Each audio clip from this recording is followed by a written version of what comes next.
That's the thing that's so cool. I wrote about this in chapter 10, which is be precise in your speech. It's a chapter about the fact that aims structure your perceptions. So for example, once you aim at something, your brain, literally, the perceptual structures in your brain, in your visual cortex, reorient themselves to calculate a pathway to the aim.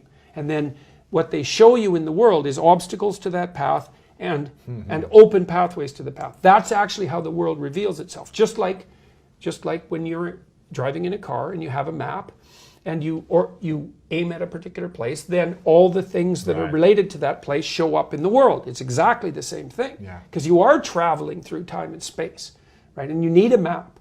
And so after you answer these 7 questions, and you're encouraged to do it badly, because you don't have to get perfectionistic. Just complete it, right? Because a bad plan is better than no plan. It gives you something to improve. So even if your aim is vague, and even if it's off target, if you start aiming and you see you're off target, then you can shift and you can make it more precise. You start to recognize what you don't want in that. Yes, exactly. Say, oh, I thought I wanted this, but I don't. Exactly. So let me re-navigate and figure out what I do want. And you might have to try a bunch of things. Well, you will have to. You can be. That's why you shouldn't get perfectionistic about it. You will absolutely be wrong, but you won't be as wrong as you would have been if you were aimless.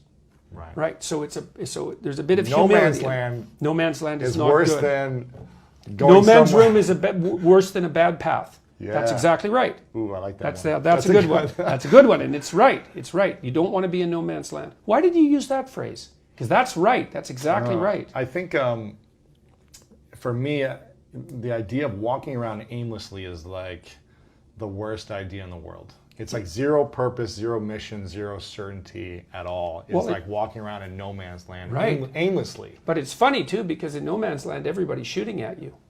Right, because that's a military term. In no man's land is the space between two enemy positions. You bet. So if you're aimless, you're also at a place where everything is shooting at you. Dang. Yeah. So it's a very good metaphor that came to mind. Wow. Yeah. Well, that's why we remarked on it. That's very, very cool. So then we say to people, okay, look now. Okay, now you've thought about this for a while. It's nice to do this over a couple of days too, because then you get to sleep on it, and that helps reorient yourself. Yes. So then, okay, now you write for 20 minutes. Don't worry about grammar or spelling. This isn't a composition exercise, right?